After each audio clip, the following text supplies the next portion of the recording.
I overspent this month, but it was worth it. Let's talk about it. First, hi, I'm Sandra. I'm a 26-year-old occupational therapist living in Denver, Colorado. I'm on a mission to pay off my 6 figures of student loan debt while simultaneously having a goal to invest $100,000 before I turn 30 in 2029. Every single month I go over my budget, what my targets were, and whether or not I stayed on target. I do share my expenses with a partner, so I've included his income in these updates as well. This past month of August, I hit financial goals and I also technically overspent. So we're gonna go through item by item and just look at what that looked like for the month. My mission with these videos is to share what a lifestyle can look like on this kind of financial journey. We have no children and relatively low responsibilities compared to our income. So I'm just trying to share how you can use extra money every single month to get ahead and really get control of your finances rather than just buy a bunch of crap. And I'm not anti-buying stuff, but I am pro living a life full of intention. So that's what I try to do here. Let's dive in, starting with our income. So for the month, every single month, I expect to make about $4,000 from my full-time job as an occupational therapist. I have a doctorate degree and I make $36 an hour. I think this is too low. Denver is notoriously low paying in the healthcare field, whatever. Before taxes, I pay for both of our health insurance. He's on my health insurance. I have a 401k as well as life insurance and a few other deductions that come out. So this $4,000 is just what I actually take home every single month. This month, I have $4,227 in income. That is because I'm including my income from social media this month. So I had $171.69 payout from AdSense. This is actually 2 months of income because I just barely missed the $100 mark 1 month. I've been averaging about $90 a month, which is just a nuisance. So go ahead and like this video, comment down below. It'll help push it out a little bit more. Help push me up over that $100 a month point.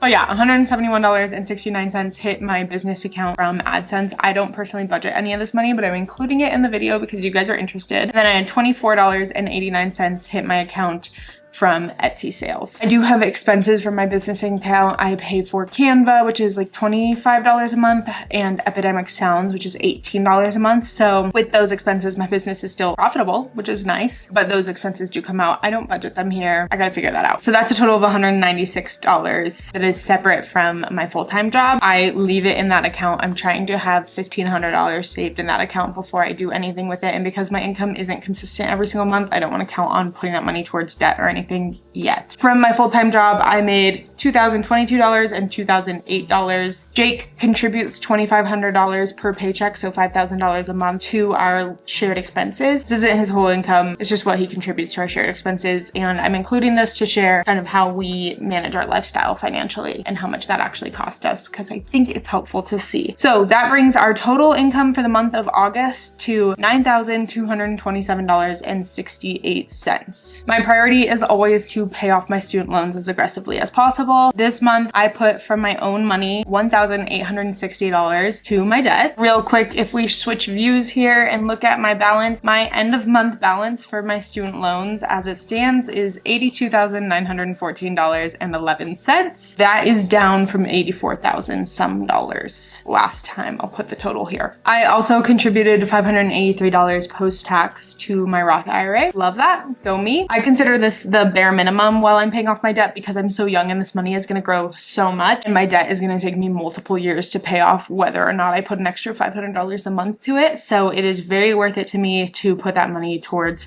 investments during this time rather than my debt, but that's just me. Now, moving on to our fixed expenses. Our mortgage, we expect to pay $3,046. We paid $3,046. This includes our mortgage, our homeowner's insurance, and our property tax all in one bundle. We also currently do have PMI on our mortgage. We recently increased our property value significantly by building a detached garage, so we should be able to get that off as soon as the permit is closed, and then we'll continue to put just the same amount. Our interest rate is really low, so right now we're not paying extra towards the mortgage because it could make more in a high yield savings account than what our interest is, much less like investments. So we're not putting any extra money towards the mortgage now. Mortgage freedom is definitely a goal that I have. I'm not anti paying off a mortgage. I actually really value not having a monthly payment to live beyond like property tax. But this is not a goal we have right now. We have other financial goals to set ourselves up for success. And then once we have a little bit more financial stability under our belt, that's when we'll tackle more of an aggressive mortgage payoff. But that's a long-term goal and vision that hasn't really been discussed. It's it's just not a priority right now. So for gas and power, we set aside $187 a month. We only spent $57.85. This allows us to build up a bucket for the winter months when our gas and power costs more. We don't currently have air conditioning. We live a little ways in the mountains,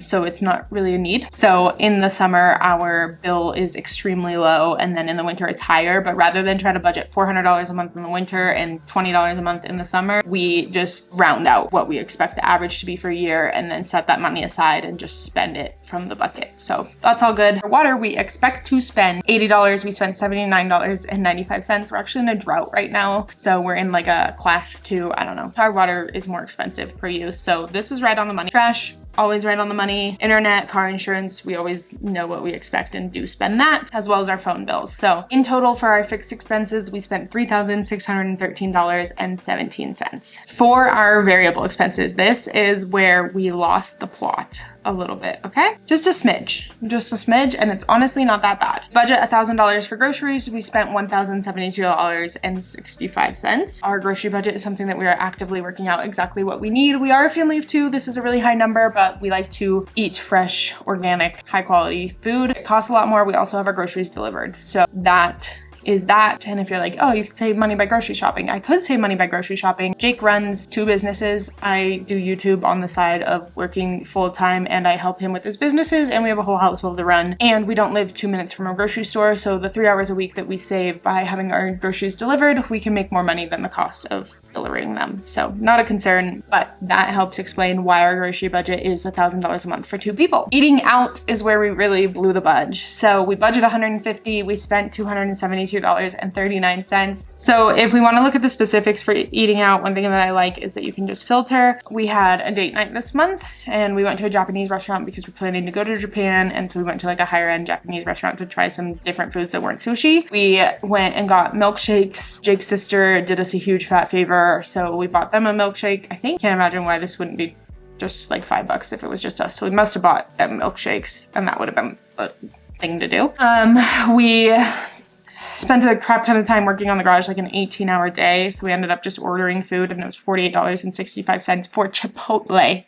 It's too much. If you're regularly door dashing food, reconsider. We had some friends in town, and we went hiking with them, and we went out after with them. I don't know why we got Domino's. Remember last time when we got Domino's 3 times? We only got it 1 time, okay? And then it was Jake's birthday. We spent $48.97 on burgers on our way camping. So all of that is like fine to me. I'm not concerned about this eating out. Heading back to variable expenses, our cars is our next thing that we overspent in. We budget $350 a month. We spent $419 a month. So let's kind of look at that. I feel like there's gotta be an explanation. A lot of gas. That makes sense. Oh, and Jake's driver's license renewal is in here. We did a couple camping trips, so we filled up the trunk a couple times, as well as our cars. Jake is having to commute a lot for work right now. We're still kind of working out the kinks on what this number actually looks like, and we'll address the budget as needed. We spent $202.48 of the $250 we budgeted. I know that we bought a lot of wasp stuff, but I wonder what else we bought. Castile soap, toothpaste, wasp control. We had a wasp nest that was like 30 feet in the air and the size of a basketball. So we had to buy a thing that attaches to a pole to spray the wasps with. We got quotes from people to just knock it down, like not kill them, for like $400. So we said, we can figure this out. And then, yeah, we put literally a bottle of wasp spray on a pole with like a rope and pulled down and sprayed the wasp's nest. If you need me for your pest control needs, I'm not licensed or insured. I spent $330 over budget. And I will just quickly say that this is not accurate because I haven't I switched my budget template and started incorporating both of our incomes, and I did not put in previous months of spending, but I did have a buffer built up in this category, which is why I was able to do what I did. And what I did was I bought Gracie Abrams tickets. She performed at Red Rocks, which is just an iconic venue. I actually have this line item highlighted. I spent $424 on 2 tickets, and my only regret is that I bought these like 3 days before the show. They had been like $300, $350 a piece, and they dropped to $200 a piece. So I went ahead and I hit purchase because I was like, I'm a pop girl. Okay, I'm a Gracie Abrams fan. She's not gonna play a venue like Red Rocks again, and if she does, you betcha I'll be there. So I bought the tickets, and then I made the mistake of checking at showtime when the show started how much tickets were, and they had dropped another $100. So now I know. I have no regrets about spending that money, and the only reason I was able to do it is actually because I hadn't spent my full $200 in months prior, so I had a buffer built up. So this says I'm in the negative, but it's lying to you. So I need to update what that looks like, but I had the cash. I paid off the card. Other things that Sandra bought.